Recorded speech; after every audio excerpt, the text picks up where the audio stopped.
ำหรับพวกเจ้าและหนังสืออิสยาห์บทที่43ข้อที่19ดูเถิดเราจะกระทำสิ่งใหม่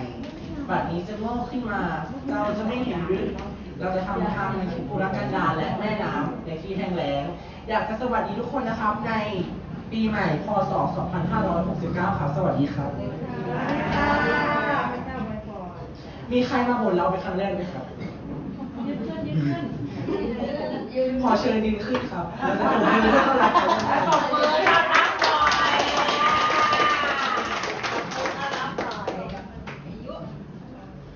ก่อนที่เราจะนมัสการพระเจ้านะครับอยากที่จะให้เราข้ามควรกับพระเจ้าเป็นการส่วนตัวก่อนครับ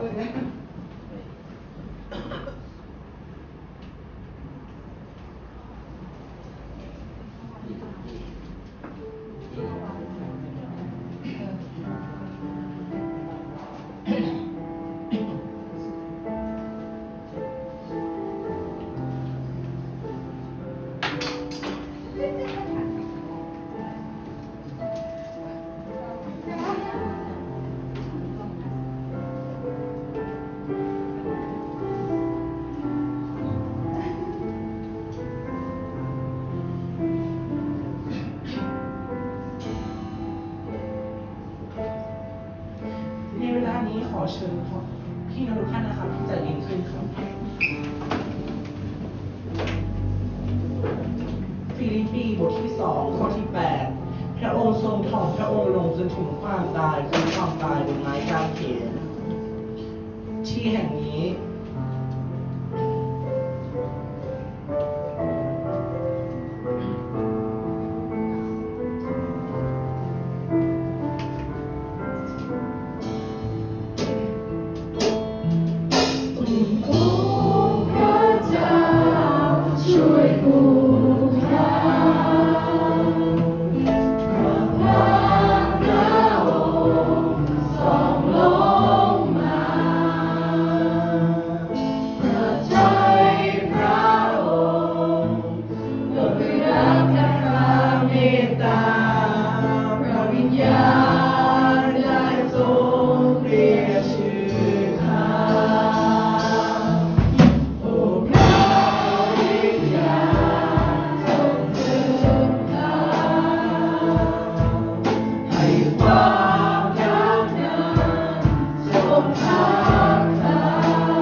ชีวิตของข้าพระองค์เหมือนเพลงที่ร้องอยู่บนภูเขาโกราโกธา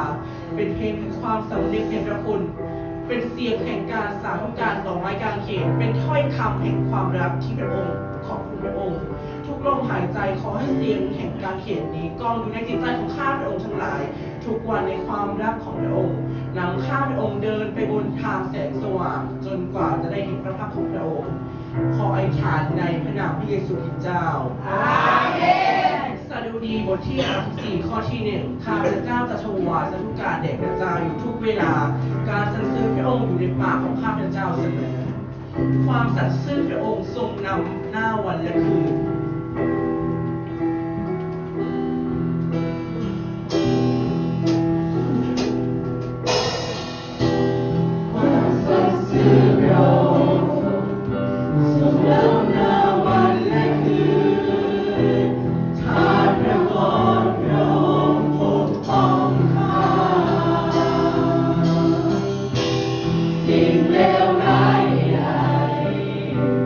ไม่มีทางรับได้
า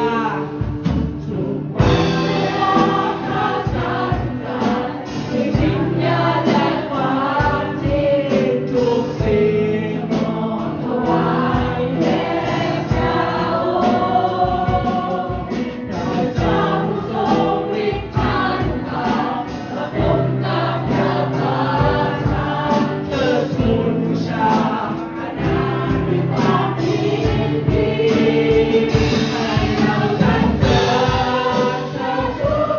ลพระองค์ร่วมกันชั่วนิรันดร์พระองค์นั้นให้เราพากันชื่นชมในวันนี้ให้เราสรรเสริญเธอทูลพระองค์ร่วมกันชั่วนิรันดร์ให้เราพากันชื่นชมในวันนี้ทุกวันเวลาข้าสาธุการวันเวลาข้าสาธุการด้วยวิญญาณและความจริงทุกสิ่งทั้งหมดถวายแด่พระองค์ข้าเจ้าผู้ทรงฤทธานุภาพพระองค์กับพระบาทเธอทูลบูชาพระนามด้วยความดีวันเวลาข้าสาธุการด้วยวิญญาณและความจริงทุกสิ่งมอบถวายแด่พระองค์ข้าเจ้าทรงฤทธานุภาพพระองค์กับพระบาทเธอทูลบูชาพระนามด้วยความยินดีให้เราสรรเสริญเธอทูลพระองค์ร่วมกันชั่วนิรันดร์พระองค์นั้นให้เราพากันชื่นชมในวันนี้ให้เราสรรเสริญเธอทูลพระองค์ร่วมกันชั่วนิรันดร์ให้เราพากันชื่นชมในวันนี้ให้เราสรรเสริญเธอทูลพระองค์ร่วมกันชั่วนิรันดร์พระคุณนั้นให้เราพากันชื่นชมในวันนี้ให้เราสรรเสริญเธอทูลพระองค์ร่วมกันชั่วนิรันดร์ให้เราพากันชื่นชมในวันนี้ให้เราสรรเสริญเธอทูลพระองค์ร่วมกันชั่วนิรันดร์พระคุณนั้นให้เราพากันชื่นชมในวันนี้ให้เราสรรเสริญเธอทู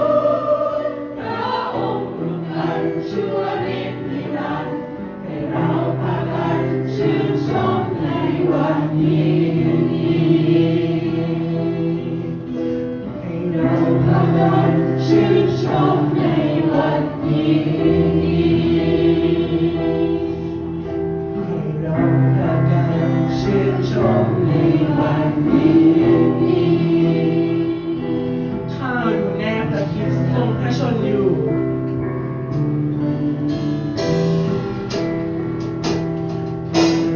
แนบพระคริสต์ทรงพระชนอยู่ที่พระโคสรรเสริญบนกำแพงพระองค์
พระองค์ขอกราบต่อพระพักของพระองค์ในวันนี้ด้วยใจที่ถ่อม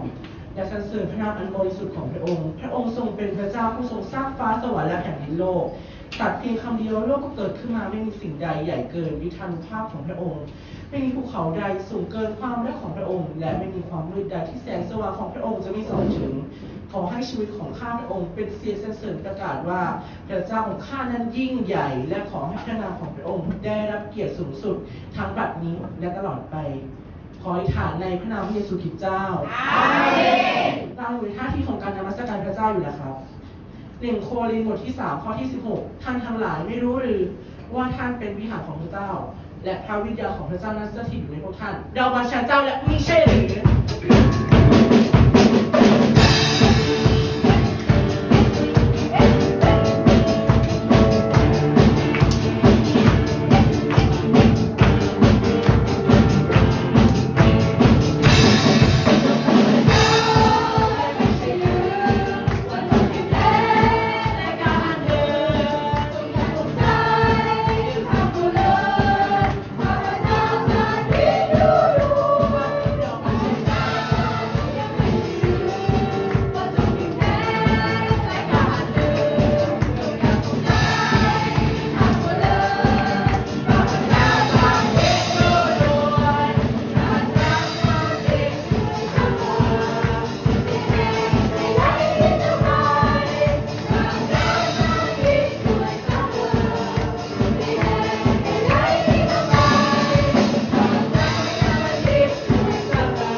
าพเจ้ามาหาพระองค์ด้วยความเชื่อและอำนาจที่มีอยู่ในพระนามพระเยซูคริสต์ข้าพเจ้าขอประกาศอาวุธของพระเจ้าไม่ใช่อาวุธฝ่ายโลก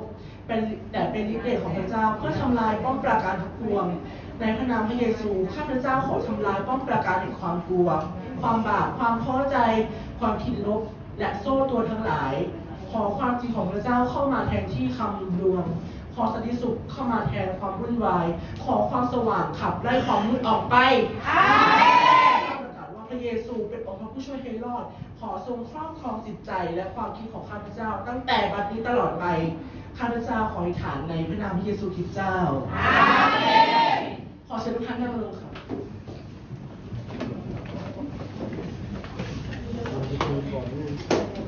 ในเวลาต่อไปเราจะมานมัสการพระเจ้าอยู่แบบนี้ขอเชิญผู้ถือถุงถวาย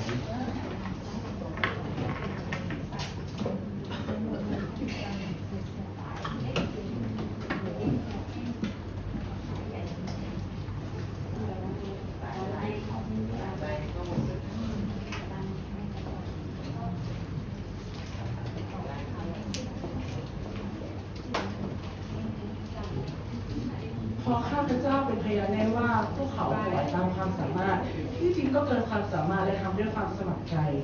ขอบคุณพระเจ้าสำหรับการเลี้ยงดูที่ไม่ขาดสิ่งใด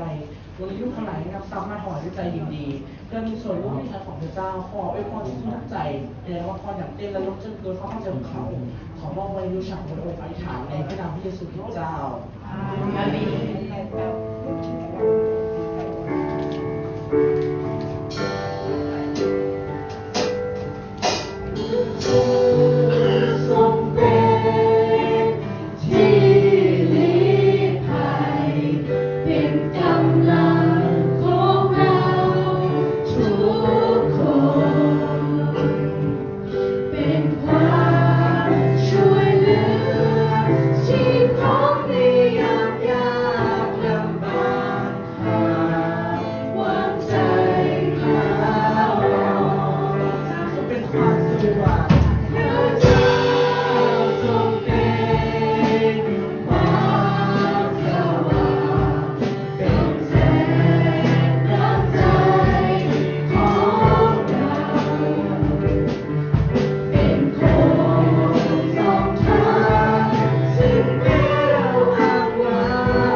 ในเวลาต่อไปนะครับก็จะมาฟังพระคำจากผ่านทางอาจารย์ของเรากันนะครับขอเชิญอาจารย์นันทิยาลุ่งศรีครับ